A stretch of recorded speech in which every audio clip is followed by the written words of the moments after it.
Hoy vamos a iniciar una nueva serie, vamos a iniciar una serie que he titulado La iglesia que Jesús nos dejó, la iglesia que Jesús nos dejó. Y vamos a ver, pues, cómo ha sufrido cambios la iglesia a lo largo del tiempo y qué es lo que Dios espera de nosotros como iglesia. Estamos en el siglo XXI, hay más de 2000 años de historia de la iglesia cristiana, o bueno, más bien casi 2000 años de historia, empezando desde el año 33 de la iglesia cristiana.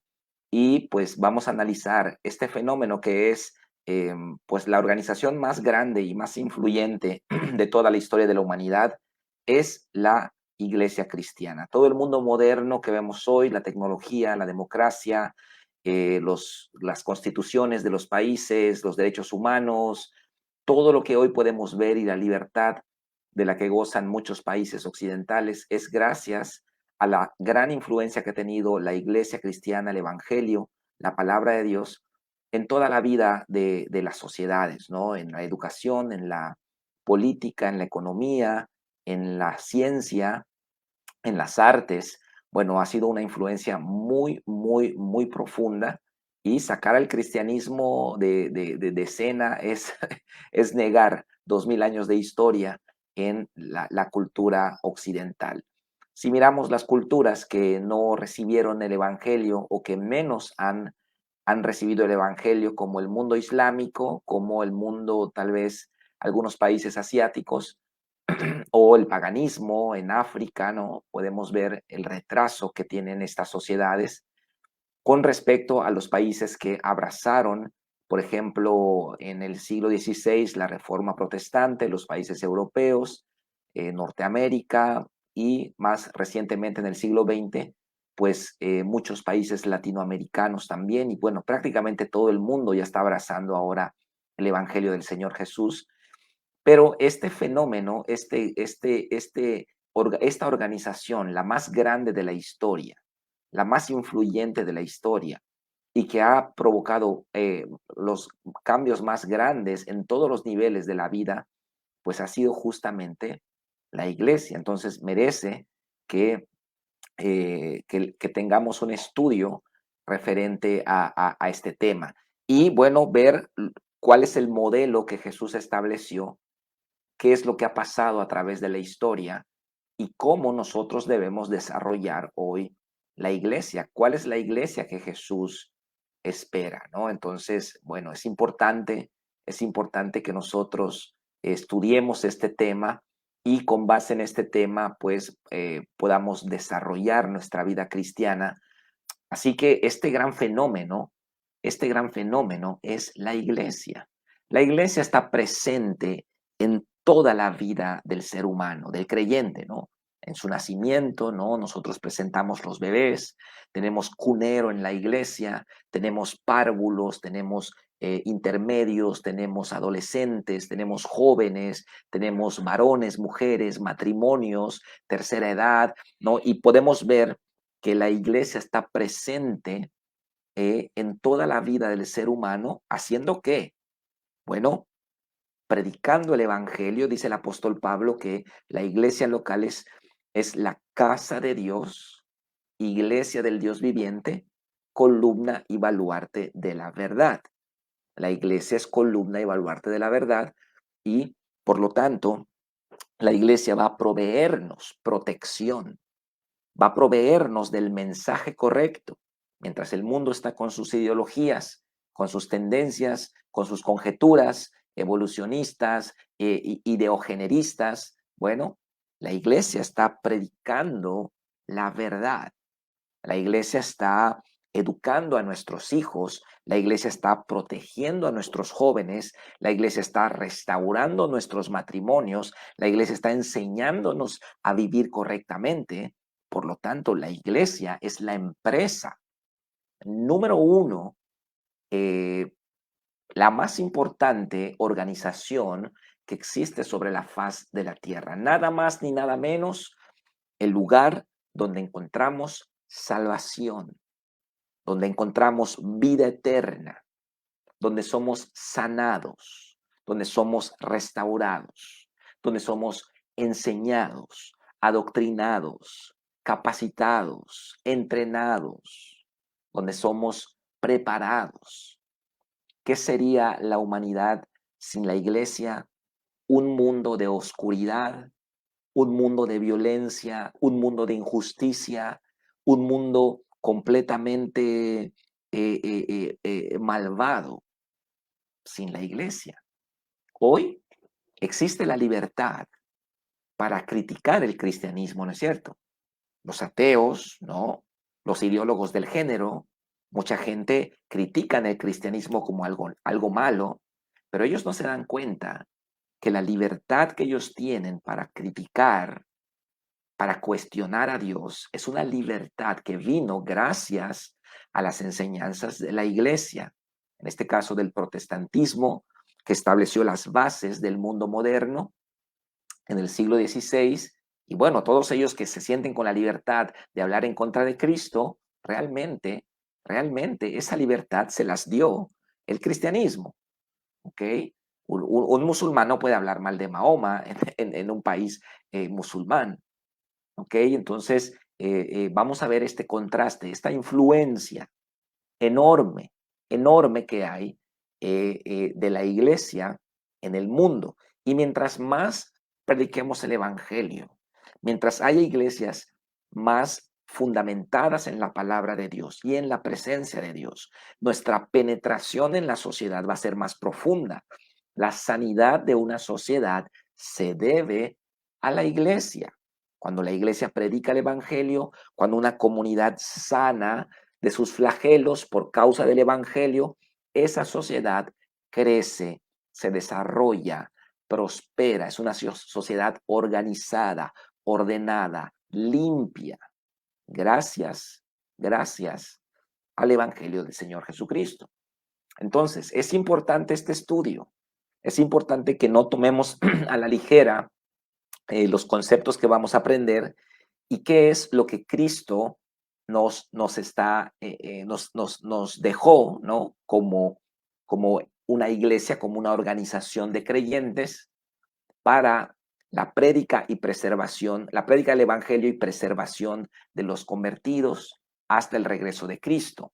Así que vamos a tocar varios puntos en este estudio. Vamos a dar una definición de la iglesia.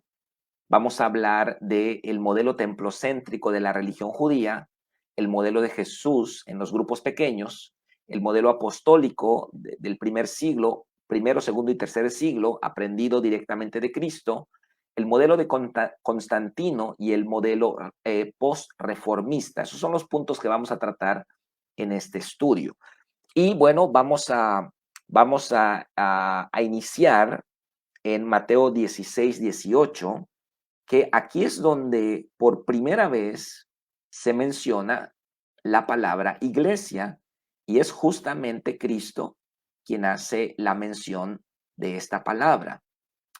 Conocemos el contexto, ¿no? Jesús le pregunta a sus discípulos, ¿quién dice la gente que soy? Ellos responden, unos dicen que eres el profeta, otros Juan el Bautista, otros que eres Elías. Bueno, ¿quién dicen ustedes que yo soy? Y Pedro contesta, tú eres el Cristo, el Hijo del Dios viviente, ¿no? Y entonces Jesús le dice, bienaventurado eres Simón, hijo de Jonás, porque esto no te lo reveló carne ni sangre, sino mi Padre que está en los cielos.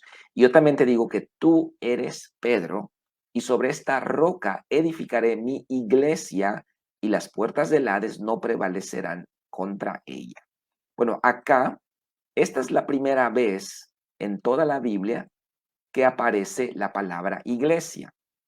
Si hacemos un análisis de esta palabra en el original griego, acá tengo mi multiléxico griego, y corresponde la palabra iglesia a la palabra griega 3588, o perdón, 1577 del diccionario Strong, 1577.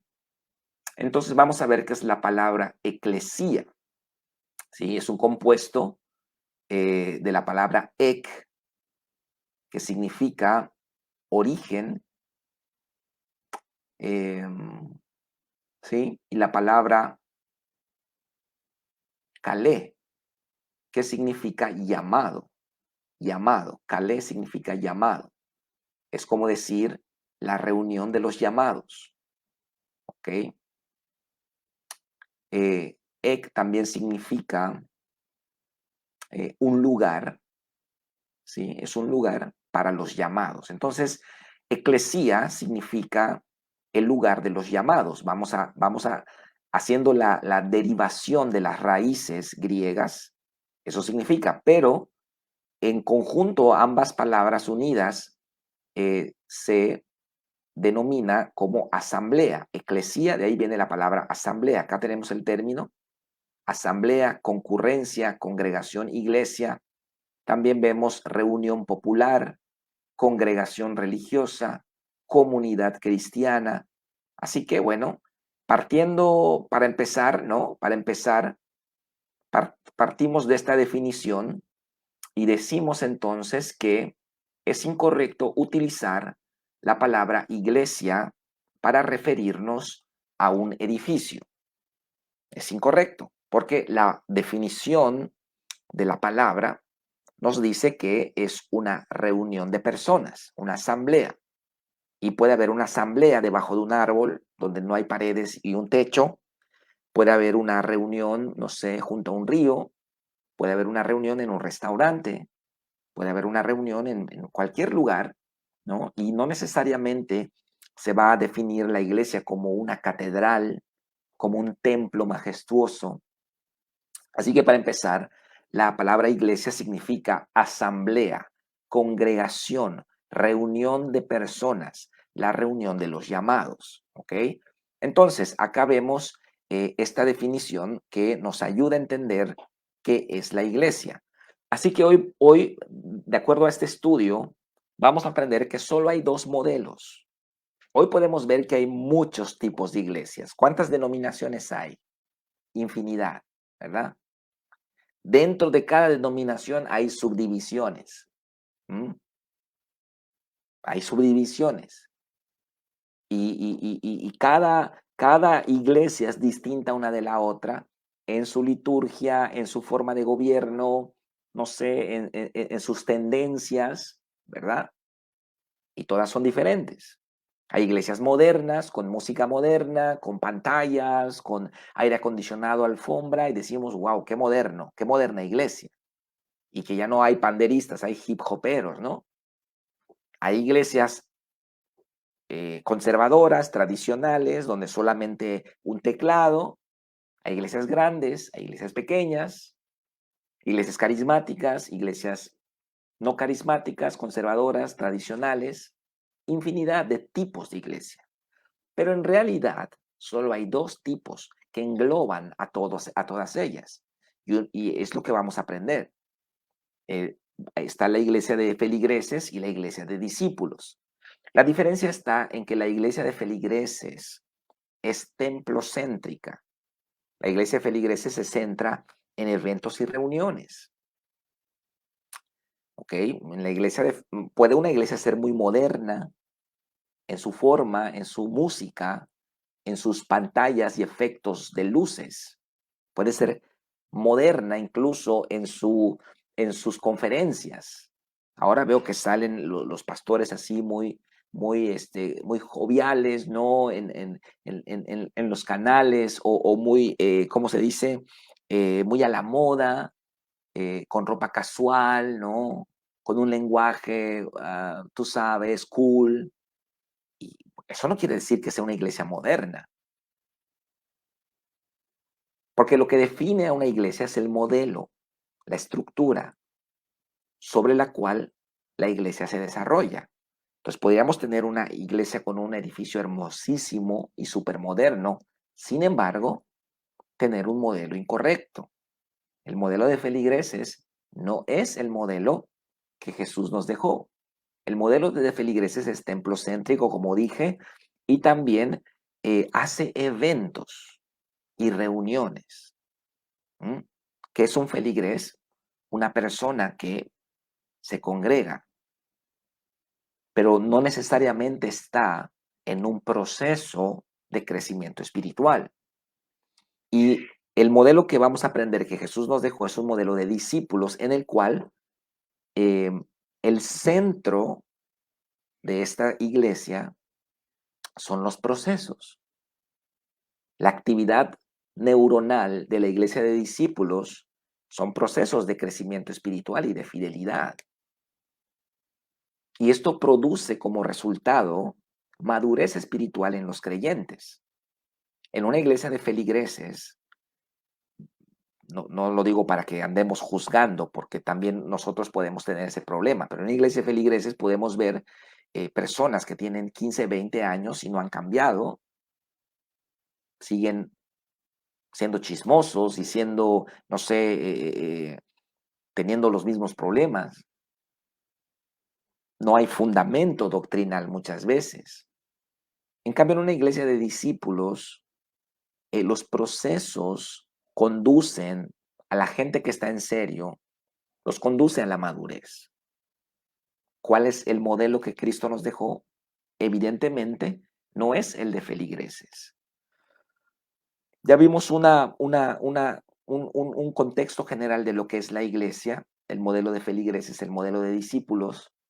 Vamos a hablar de, y esto es para que entendamos, vamos a entender por qué la iglesia es como la vemos hoy y muchas veces no es como Jesús la implementó. Okay. Vamos a entender primero el modelo templocéntrico de la religión judía. ¿Cuál es este modelo templocéntrico? En la religión judía, como ustedes saben, en el Antiguo Testamento, todo sucede en el templo. Esa es la razón por la que la religión judía hoy pues está desprovista de su eje operacional fundamental, que es el templo. No hay el templo, entonces la religión ya no puede desarrollarse porque los judíos ejercen su religión, desarrollan su devoción en el templo. El templo es un lugar sagrado. Las cosas no se pueden hacer fuera del templo, tienen que hacerse en el templo. Los sacrificios tienen que hacerse en el templo. Las ceremonias tienen que hacerse en el templo. Las ofrendas, los diezmos, todo eso tiene que venir al templo. Los sacerdotes están en el templo. Entonces, en el Antiguo Testamento vemos que toda la nación de Israel tenía que congregarse. Mínimo, había varias festividades, pero mínimo, una vez al año tenían que estar todos. Y esa es la razón por la que Jesús a los 12 años se pierde, porque él viviendo en Galilea van hasta Jerusalén para la fiesta de la Pascua. Entonces, ¿qué quiere decir esto? Que la religión judía, la religión previa o de la cual salió el cristianismo, era una religión templocéntrica. Todo sucede en el templo. El templo es el lugar de la presencia de Dios. El templo es el lugar de las ceremonias. El templo es el lugar de los rituales. El templo, ahí se desarrolla el sacerdocio, la adoración, las ofrendas. El templo es un lugar sagrado, un lugar santo. Ese es el modelo templocéntrico de la religión judía y el modelo templocéntrico es el modelo de todas las religiones hoy en día, prácticamente. Y este modelo es, sabemos que es un modelo temporal. Sabemos que el sacerdocio levítico se estableció de manera temporal mientras llegaba el Mesías. Pero cuando el Mesías llega, este modelo caduca, este modelo cesa, este modelo queda devaluado porque ya llegó la persona que este modelo estaba anunciando. Todos los corderos, todas las ceremonias, todos los sacrificios, la estructura misma del templo, las vestiduras sacerdotales, toda la ley ceremonial anunciaba la venida del Mesías. Cuando el Mesías llega, pues ya llegó el Mesías, ya no necesitamos las figuras. Por eso Juan el Bautista dijo, he aquí el Cordero de Dios. Ya no necesitamos más corderitos porque ya llegó el verdadero. Aquellos corderitos eran un anuncio profético, un recordatorio anual de que un día vendría el verdadero, pero ya llegó, ya está el verdadero, y como ya tenemos al verdadero, ya no necesitamos los anuncios, ya no necesitamos las figuras metafóricas, ya no necesitamos los tipos, las sombras proféticas, porque ya llegó el Mesías. Por lo tanto, con la venida de Cristo, caduca el sacerdocio levítico, termina la ley ceremonial y la religión judaica como tal deja de ser. Y entonces ahora está el Mesías ya en persona. ¿Mm? Entonces, ¿por qué hoy tenemos un modelo templocéntrico en nuestras iglesias? ¿Por qué, si somos cristianos, seguimos teniendo el modelo el modelo al cual Jesús terminó? Hay que pensar eso, hay que pensar eso. Ahora, Jesús, ¿qué es lo que hizo cuando vino Jesús? Saca la palabra de Dios, el mensaje, lo saca de ese intricado, de ese complejo sistema religioso, arcaico, rígido, saca el mensaje de Dios de ese sistema y lo lleva al pueblo, a la gente, a las casas. ¿Mm? Dice la Biblia que cuando Jesús muere en la cruz, cuando Él expira, el velo del templo se rompe y hay un terremoto y cosas pasaron físicamente, dándonos Dios a entender que cesa ese modelo, el modelo templocéntrico. No tenemos ya nosotros, no debemos tener nosotros ya un modelo templocéntrico. Tenemos los auditorios, los templos o los lugares de reunión, pero no todo debe suceder allá. Tenemos que entender lo que Jesús hizo. Entonces Jesús, si miramos cuidadosamente los evangelios, vamos a notar que gran parte de el ministerio de Jesús se desarrolló en las casas, ¿verdad? Lo vemos predicar en la casa de Pedro muchas veces, cuando sana a la suegra de Pedro, cuando sana a muchos paralíticos en toda la madrugada, cuando sana al paralítico que desciende por el tejado. Ahí estaba en una casa Jesús. Sí predicaba en sinagogas, pero gran parte de su ministerio se desarrolló en las casas. Lo vemos en la casa de Mateo, lo vemos en la casa de Marta y María, lo vemos en la casa de Zaqueo, en la casa de Simón el leproso. Lo vemos Jesús ir a las casas. Va a la casa el jefe de la sinagoga, olvide su nombre, que falleció su hija, Jairo se llama, ¿ok? Vemos a Jesús ir a las casas. ¿Qué es lo que está haciendo Jesús? Simplifica el evangelio, simplifica la ley de Dios, que ya era una complejidad tremenda.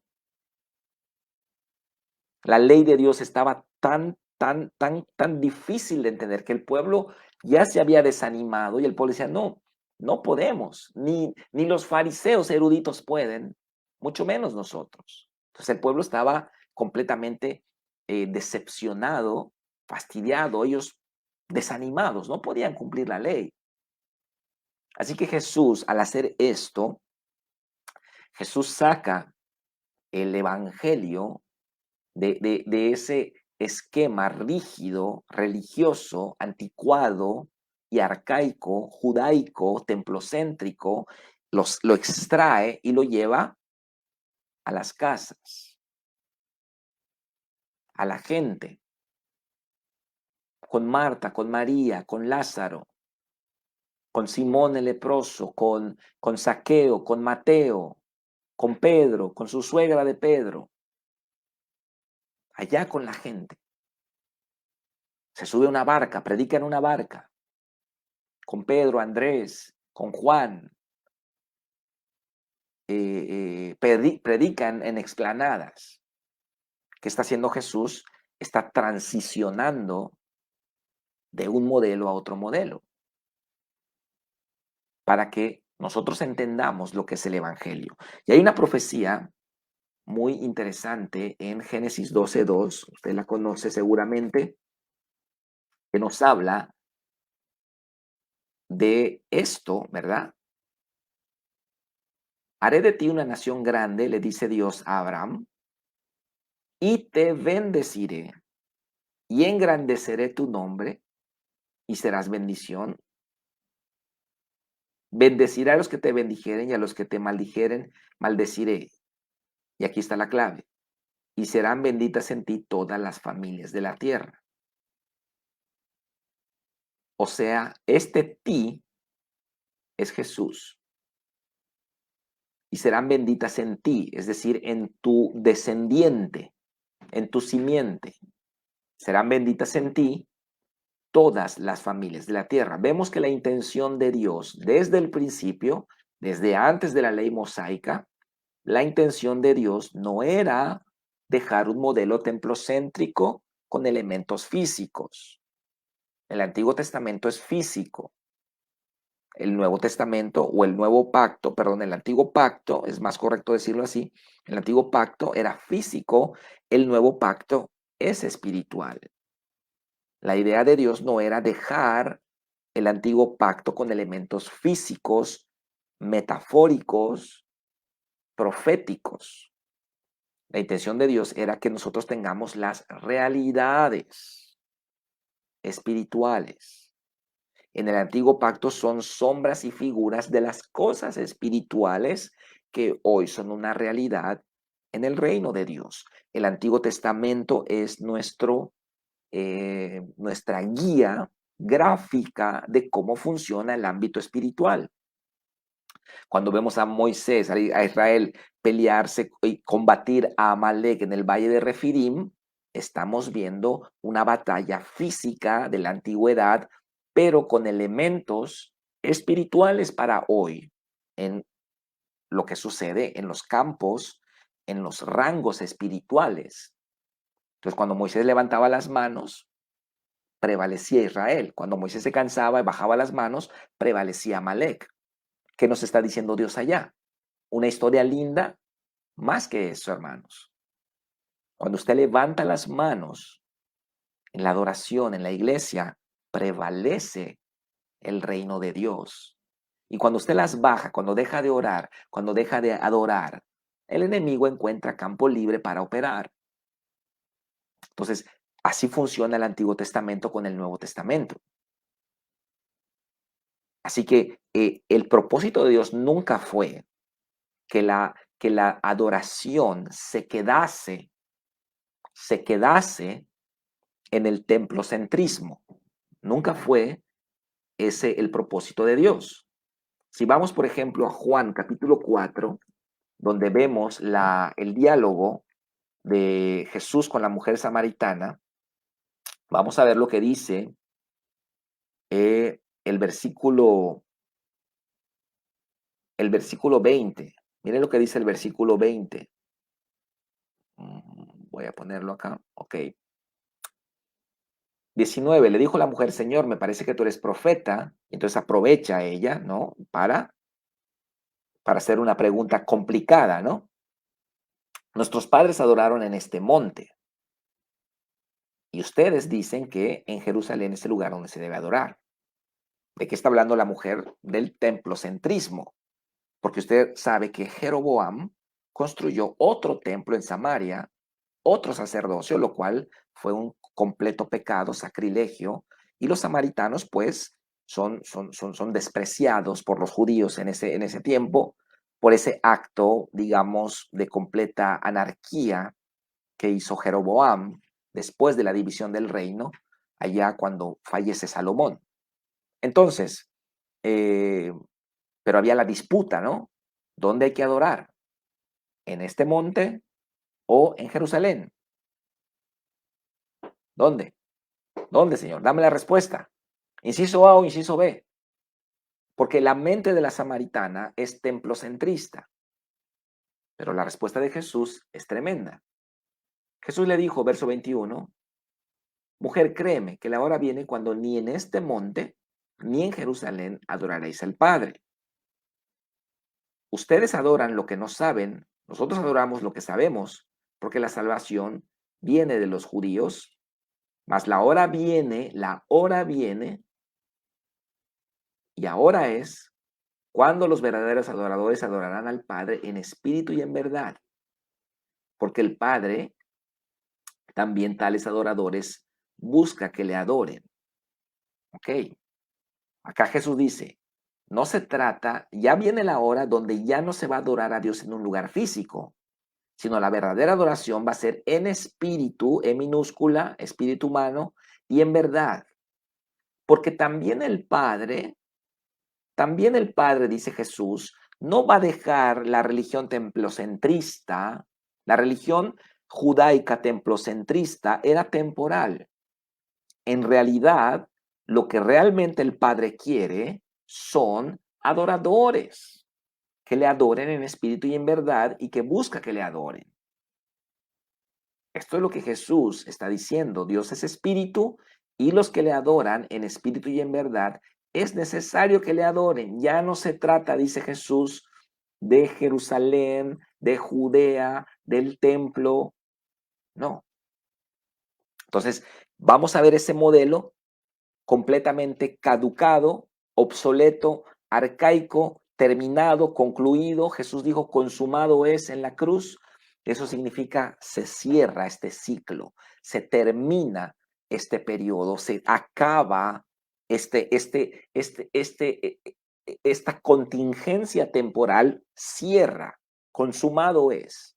Ya, terminó el sacerdocio levítico que solamente era temporal hasta que llegue el Mesías. Llegó, listo, termina. En la cruz, allá oficialmente termina el antiguo pacto y inicia un nuevo pacto.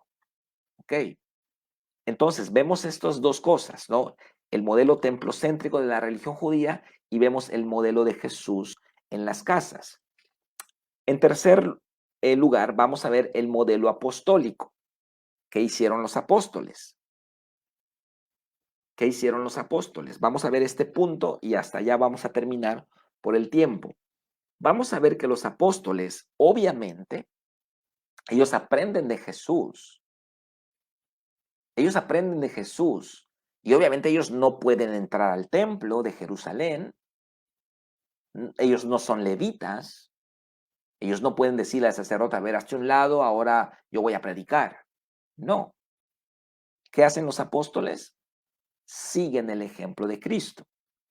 Y entonces los vemos también a ellos ir a las casas.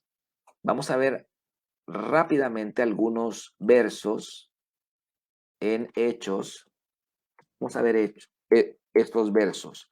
2:46 dice, a ver si, ok. Dice que ellos perseverando unánimes cada día en el templo y partiendo el pan en las casas, ok.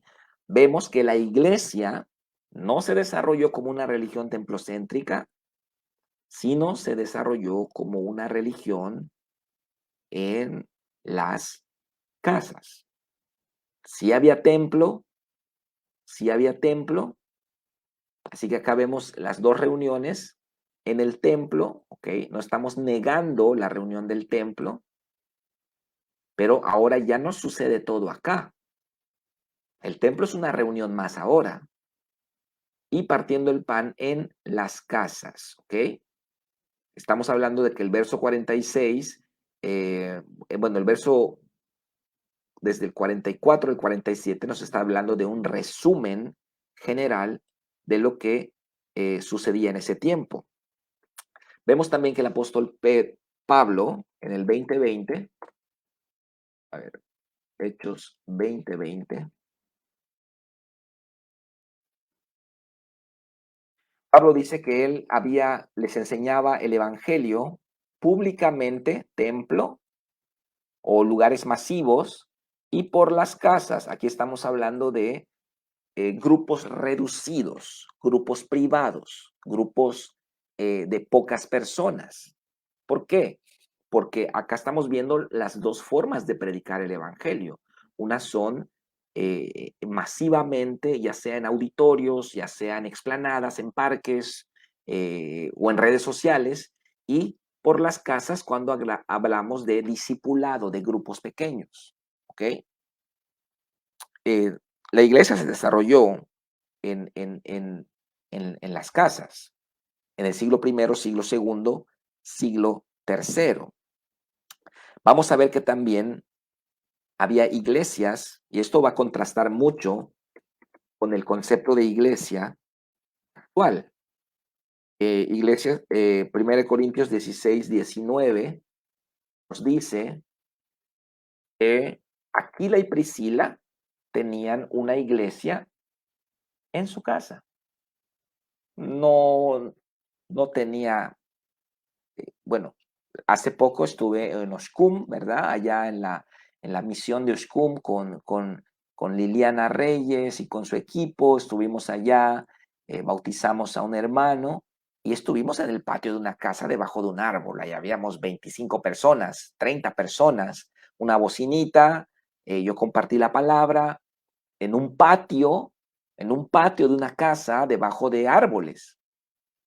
Es esto, es esto que estamos viendo. La iglesia que está en casa de Aquila y Priscila. Vemos también en Colosenses 4:15 una mujer llamada Ninfas, y que esta mujer tenía una iglesia en su casa. Ninfas y a la iglesia que está en su casa. Filemón también, un discípulo de Pablo, también vemos que tenía una iglesia en su casa. Pablo y Timoteo, siervos de Jesucristo, a todos los santos en Cristo que están en Filipos, con los obispos y diáconos. En el verso, no, perdón, acá estoy en Filipenses. Sí, ahí voy, ahí voy. Filemón.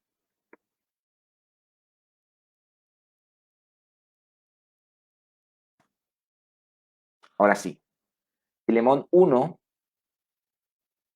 dice, Pablo, prisionero de Jesucristo, y el hermano Timoteo, al amado Filemón, colaborador nuestro, y a la amada hermana Apia, y a Arquipo, perdón, nuestro compañero de milicia, y a la iglesia que está, ¿en dónde? En su casa.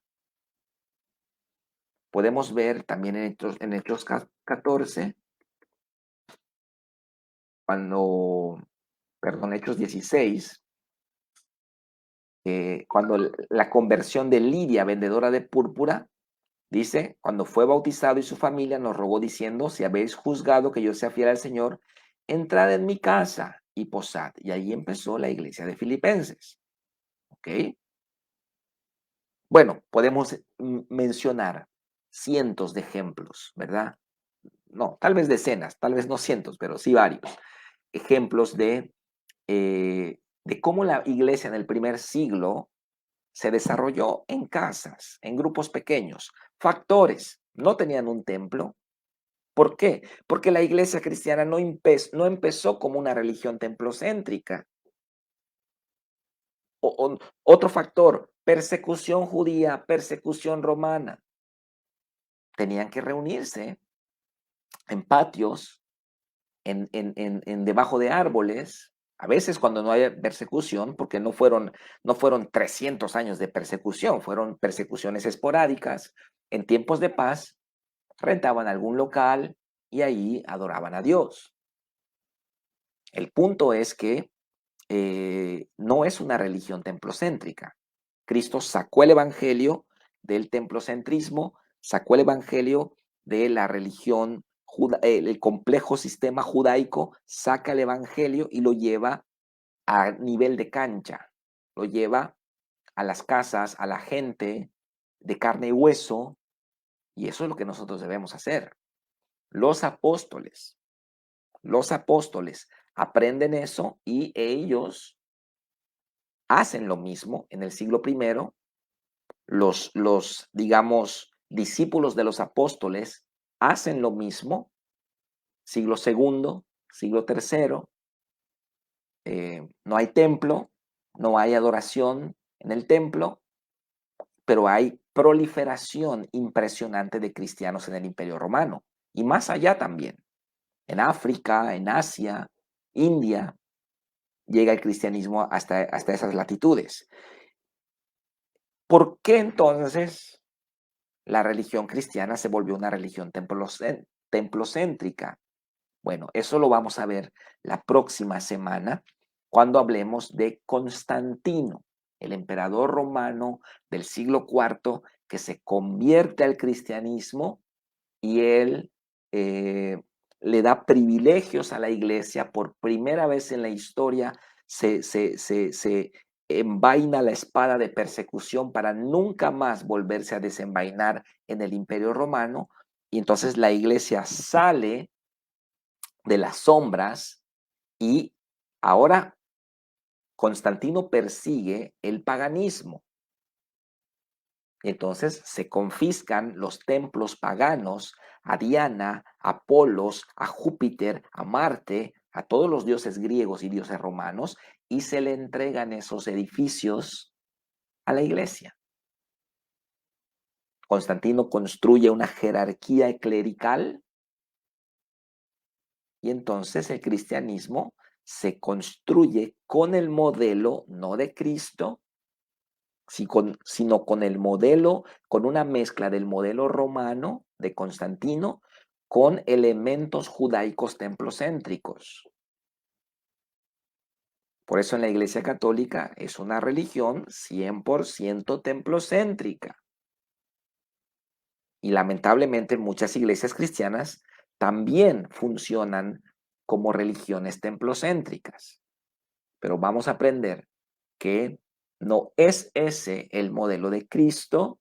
Ese es un modelo surgido, ya comenté, por Constantino, y Cristo quiere que nosotros regresemos a lo que Él nos dejó en el Nuevo Testamento y que los discípulos, los apóstoles, también hicieron. Así que vamos a dejarlo hasta acá.